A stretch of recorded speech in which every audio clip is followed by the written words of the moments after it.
Hello guys, welcome to another video of stock market friends. One MobiKwik limited मतलब MobiKwik का guys आज open होने जा रहा है आईपीओ, जो कि अपकमिंग आईपीओ आज ओपन होने जा रहा है। जाने की complete analysis, business model, financial condition, performance, GMP, listing कितना मिलेगा, अप्लाई करें या फिर नहीं, इन सभी पॉइंट्स को डिस्कस करेंगे। चलिए फ्रेंड्स, वीडियो स्टार्ट करते हैं।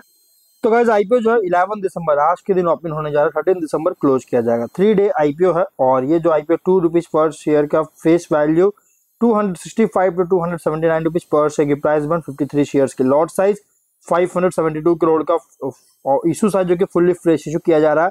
22 करोड़ 5,01,792 शेयर्स का इशू साइज है जो कि इशू किया जा रहा है शेयर्स का। और book build issue IPO NSE BSE दोनों में लिस्टेड किया जाएगा। ऑफर दिया गया है क्यूआईबी को 75%, एचएनआई को 15%, रिटेल को 10% का ऑफर दिया गया। एंकर इन्वेस्टर से 257.4 करोड़ का फंड रेज कर चुका है। अलॉटमेंट डेट फाइनलाइज किया गया 16 दिसंबर का। लिस्टिंग रिफंड्स रिलीज किया जाएगा 17 दिसंबर को। इसी डेट को शेयर्स डीमैट अकाउंट में क्रेडिट होगा। लिस्टिंग डेट रखा गया 18 दिसंबर का। यहाँ पे रिटेलर्स मिनिमम 1 लॉट अप्लाई कर सकते हैं। 53 शेयर्स मिलेंगे। 14,787 रुपीज का अमाउंट पे करना पड़ेगा। मैक्सिमम 13 लॉट्स अप्लाई कर सकते हैं। 689 शेयर्स मिलेंगे। 1,92,231 रुपीज का अमाउंट पे करना पड़ेगा रिटेल कैटेगरी में। एसएचएनआई मतलब एचएनआई कैटेगरी का एसएचएनआई में मिनिमम 14 लॉट्स अप्लाई कर सकते हैं। 742 शेयर्स मिलेंगे। 2,07,018 रुपीज का अमाउंट पे करना पड़ेगा। मैक्सिमम 67 लॉट्स अप्लाई कर सकते हैं। 3,551 शेयर्स मिलेंगे। 9,90,729 रुपीज का अमाउंट पे करना होगा। Big HNI minimum 68 lots apply कर सकते हैं। 3,604 शेयर्स मिलेंगे। 10,05,516 रुपीज का अमाउंट पे करना पड़ेगा। कंपनी के प्रोमोटर विपिन प्रीत सिंह, उपासना रूपकृष्णन टाकू, कोशुर फैमिली ट्रस्ट और नरेंद्र सिंह फैमिली ट्रस्ट इसके प्रोमोटर है। प्री इशू होल्डिंग 32.96% का, पोस्ट इशू 25.18% का होल्डिंग देखने को मिल जाएगा। प्रोमोटर होल्डिंग बहुत ही लो होगा गाइस, देखने को मिलेगा। बिजनेस की बात करें तो कंपनी मार्च 2008 में इनकॉर्पोरेट किया गया था, जो कि एक तरह का फिनटेक कंपनी है और ये प्रीपेड डिजिटल वॉलेट्स और ऑनलाइन पेमेंट सर्विसेज प्रोवाइड कर रही है। Company range of payment services जो कि प्रोवाइड करता है, जिससे कस्टमर्स को इनेबल कर सकती है, जिसमें यूटिलिटी बिल्स को पे कर सकता है, जैसे mobile recharges, electricity, credit card bills, और ऑनलाइन और ऑफलाइन मर्चेंट्स, दोनों मर्चेंट्स को जो है सो परचेज बनाती है, जिस परचेज कर सकते हैं और जिसके लिए सॉल्यूशंस देता है रिटेल स्टोर्स और फ्यूल स्टेशंस पर इंक्लूड है। और मनी ट्रांसफर कर सकते हैं फोन नंबर्स, यूपीआई आईडीज और बैंक अकाउंट्स में। बैंक बैलेंस भी जो है सो चेक कर सकते हैं। क्यूआर कोड स्कैन कर सकते हैं और यूपीआई और रुपए क्रेडिट कार्ड्स का यूज करके पेमेंट्स बना सकते हैं, पेमेंट्स कर सकते हैं। और अभी कंपनी जो है इनोवेटिव प्रोडक्ट्स जैसे मोबीक्विक, जीप ईएमआई जो है कस्टमर्स के लिए क्रिएट किया है। मर्चेंट कैश एडवांस भी जो है मर्चेंट के लिए इनेबल किया है इन हाउस मॉडल्स और स्ट्रेटेजिक पार्टनर्स जो है पार्टनरशिप किया लेंडिंग पार्टनर्स के साथ। इसके थ्रू जो है मर्चेंट्स को जो है के लिए जो है क्या मर्चेंट कैश एडवांस भी जो है बना सकते हैं, कर सकते हैं। और कंपनी जो है ये यूटिलाइज मतलब डिजिटल पब्लिक इंफ्रास्ट्रक्चर मतलब कि डीपीआई जैसे आधार, ई नैक, डिजी लॉकर, एनएसडीएल जो है यूटिलाइज करती है, यूटिलाइज करके ऑफर कर रहा है सिमलेस और डिजिटल फर्स्ट एक्सपीरियंसेस जो है प्रोवाइड कर रही है कंज्यूमर्स को।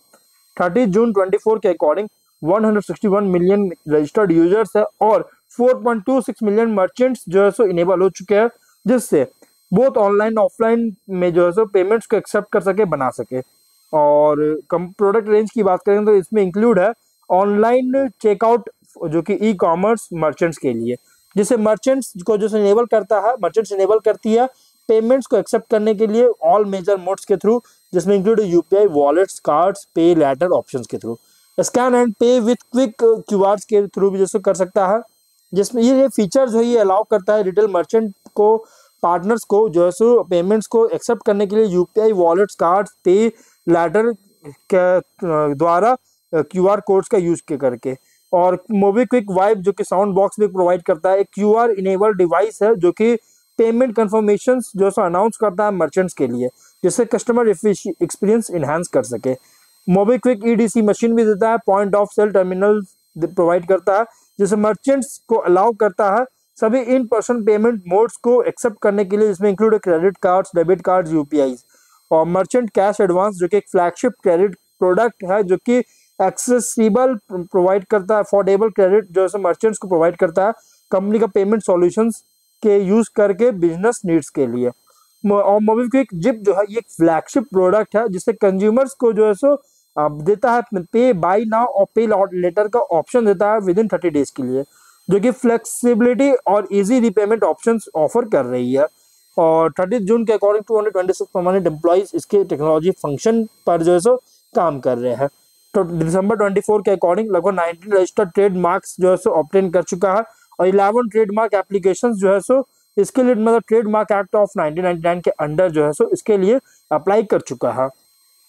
अभी इसको ऑब्टेन नहीं हुआ, सिर्फ अप्लाई किया 11 ट्रेडमार्क को। कॉम्पिटिटिव स्ट्रेंथ की बात करें तो एम्पावरिंग जर्नी जो है सो कंपनी के लीगेसी के थ्रू जो दे रही है, जिससे पॉजिटिव और सस्टेनेबल कंज्यूमर एक्सपीरियंस प्रोवाइड कर रहा है। इफिशिएंट ऑपरेशनल मैनेजमेंट जो है सो लोन प्रोडक्ट्स का दे रही है, उनके कंपनी के द्वारा डिस्ट्रीब्यूट कर रही है। और ट्रस्ट जो है ब्रांड पर है, ब्रांड पर ट्रस्ट बहुत ज़्यादा हो रही है, ब्रांड में ट्रस्ट है।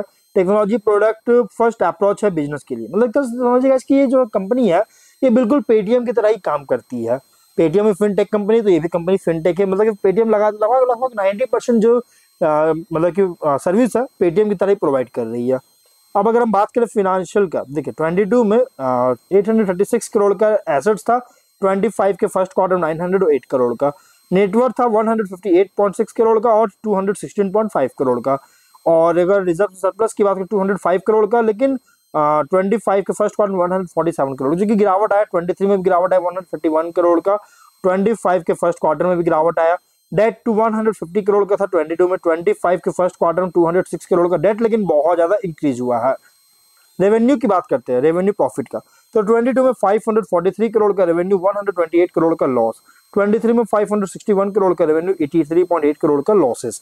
24 में 890.3 करोड़ का रेवेन्यू, 14 करोड़ का प्रॉफिट है। फर्स्ट क्वार्टर 25 में 345.8 करोड़ का रेवेन्यू, 6.6 करोड़ का लॉसेस है। फिनेंशियल अगर देखा जाए तो टॉप लाइन में तो इंक्रीज करा नो डाउट, लेकिन बॉटम लाइन में कंपनी को डाउनफॉल देखने को मिला। देखिए 23 में लॉसेस रिकवर किया, 24 में प्रॉफिट की ओर आया, लेकिन 25 के फर्स्ट क्वार्टर में लॉसेस है। और गाइस अब देखना है कि बाकी का 9 मंथ्स अभी यहाँ पे ऐड होना बाकी है, जैसे सितंबर, दिसंबर, मार्च, ये 3 क्वार्टर का रिजल्ट अभी ऐड होना बाकी है। तो अगर ये 3 में अगर प्रॉफिट की ओर आता है तो कंपनी अच्छी ग्रोथ देखने को मिल सकती है। अभी के अकॉर्डिंग फर्स्ट क्वार्टर में लॉसेस फेस किया है, तो इसको इंक्लूड नहीं करेंगे गाइस। और डेट इक्विटी रेशियो 0.73 टाइम्स का, रिटर्न ऑन नेटवर्थ था 8.66% का, price to book value 9.81 times का, पी रेशियो 113.32 टाइम्स। मतलब कि एक आईपीओ जो है ये थोड़ा कॉस्टली आईपीओ देखने को मिलता है। कुछ रिस्की पॉइंट की बात करें तो इंडस्ट्री जो है जैसे मोबिक्विक जिसमें ऑपरेट हो रहा है, ये साइबर रिस्क से रिलेटेड सस्पेक्टेबल हो सकता है। अगर कोई भी सिक्योरिटी ब्रीच होता है, साइबर अटैक होता है, या पर्सनल कॉन्फिडेंशियल प्रोप्राइटरी इन्फॉर्मेशन को प्रोटेक्ट करने में फेलियर होता है, तो मोबिक्विक का रेपुटेशन को हार्म कर सकता है, जिससे बिजनेस ऑपरेशन को निगेटिवली इम्पैक्ट कर सकती है। कंपनी का परफॉर्मेंस डिपेंड करता है नेटवर्क, कंज्यूमर्स, मर्चेंट्स और लेंडिंग पार्टनर्स के नेटवर्क के रिटेनिंग और एक्सपैंडिंग पर डिपेंड करता है। अगर ये नंबर ऑफ रजिस्टर्ड यूजर्स ये में डिक्लाइन होता है या फिर रेवेन्यू में डिक्लाइन होता है डिजिटल पेमेंट्स से, फाइनेंशियल सर्विसेज बिजनेस से, तो इससे ऑपरेशन और फिनेंसेस को भी हिट कर सकता है, इम्पैक्ट कर सकता है। मोबिक्विक का जो एबिलिटी है फाइनेंशियल प्रोडक्ट्स का डिस्ट्रीब्यूट करना, ये हेविली रिलाई करता है लेंडिंग इंस्टीट्यूशंस के साथ पार्टनरशिप पर, जो कि 24 में रेवेन्यू जो जनरेट किया फाइनेंशियल सर्विसेज से, ये अगर देखिएगा तो लास्ट मतलब कि 557.8 करोड़ का था, और लास्ट 3 मंथ्स 25 में 170 करोड़ का, जो कि रिफ्लेक्ट कर रहा है कि कोलैबोरेशंस पर बहुत ज़्यादा डिपेंडेंसी, और इसको मेंटेन करने में फेलियर होता है पार्टनरशिप्स को, तो इसके फाइनेंशियल सर्विस जो बिजनेस है इसको भी निगेटिवली अफेक्ट कर सकता है। कंपनी जो है इनका सिग्निफिकेंट लॉसेस था 22 में 128 करोड़ का, 23 में 83.8 करोड़ का, जो कि फ्यूचर में अगर रिपीट होता है तो इसके वजह से कंपनी का फाइनेंशियल रेपुटेशन स्टैंडिंग जो है इसको बहुत बुरी तरह से जो है अफेक्ट कर सकता है, हिट कर सकता है, बैड हो सकता है।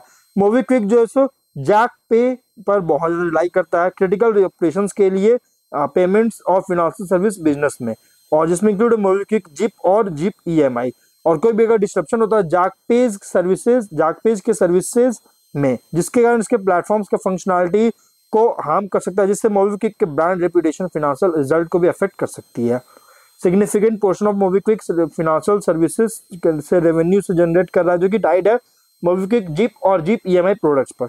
अगर कोई भी डाउनटाउन होता है इस ऑफरिंग में, तो या फिर नए फाइनेंशियल प्रोडक्ट्स को डेवलप करने में फेलियर होता है, तो कंपनी का रेवेन्यू, ऑपरेशनल, फाइनेंशियल्स को, परफॉर्मेंस को हिट कर सकती है। मोबीक्विक सब्सिडियरी जाक ई पेमेंट सर्विसेज प्राइवेट लिमिटेड, जो कि कुछ सर्टेन लीगल प्रोसीडिंग्स में इन्वॉल्व है, अगर इसके अगेंस्ट होता है तो गाइस बिजनेस प्रोस्पेक्ट को डेट्रीमेंटल कर सकती है। 30 जून के अकॉर्डिंग मोबीक्विक का जो आउटस्टैंडिंग बोरोइंग्स है 206 करोड़, जो मैंने बताया अगर इसको पे करने में इनएबिलिटी होता है तो फाइनेंशियल पोजीशन को भी जो है सो अफेक्ट कर सकती है। तो कुछ रिस्की पॉइंट है। जीएमपी की बात करें 279 का प्राइस बन, 136 का जीएमपी, 415 रुपीज पे लिस्टिंग होने के चांस है, 48.7% का लिस्टिंग मिल रहा है, एक बहुत ही स्ट्रॉन्ग लिस्टिंग मिलने के चांस है। ऑब्जेक्टिव क्या है, फाइनेंशियल सर्विस बिजनेस में फंड ग्रोथ के लिए फंडिंग चाहती है, पेमेंट सर्विस बिजनेस में ग्रोथ के लिए फंडिंग चाहती है, डेटा एमएल एआई प्रोडक्ट और टेक्नोलॉजी में इन्वेस्टमेंट करना चाहती है, कैपेक्स करना चाहती है पेमेंट डिवाइसेस बिजनेस के लिए, और जनरल कॉर्पोरेट पर्पस के लिए फंडिंग चाहती है, इसके लिए आईपीओ लेकर आई है। तो ओवरऑल देखिए एक तरह से फिनटेक प्लेटफॉर्म जो कंपनी है, जो कि फिनटेक प्लेटफॉर्म है, जो कि कंज्यूमर्स और मर्चेंट्स को सर्विसेज प्रोवाइड कर रहा है। टॉप एंड बॉटम में अच्छी ग्रोथ देखने को मिला 24 तक, लेकिन उसके बाद जो है मतलब कि बॉटम लाइन इंप्रूव होता हुआ देखने को, लॉसेस होने के बाद भी जो है इंप्रूव होता हुआ देखने को मिला बॉटम लाइन में 24 तक, और लगातार लगभग अदर सर्विसेज भी जो ऐड कर रहा है कंपनी, जैसे इन्वेस्टमेंट हो गया, इंश्योरेंस हो गया, जिससे ऑल फाइनेंस रिलेटेड सर्विसेज जैसे डिजिटल प्लेटफॉर्म पर प्रोवाइड कर सके, और जिससे रेवेन्यू और प्रॉफिट्स को भी जो ऐड कर सके।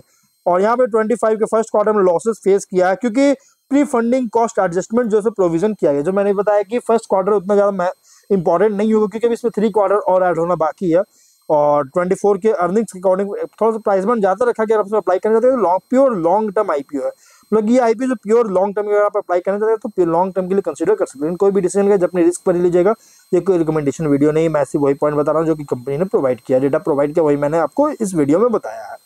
तो हम लोग वीडियो कहीं पर एंड करते हैं, अगर कोई डाउट है कमेंट बॉक्स में पूछे, मिलते हैं नेक्स्ट वीडियो में।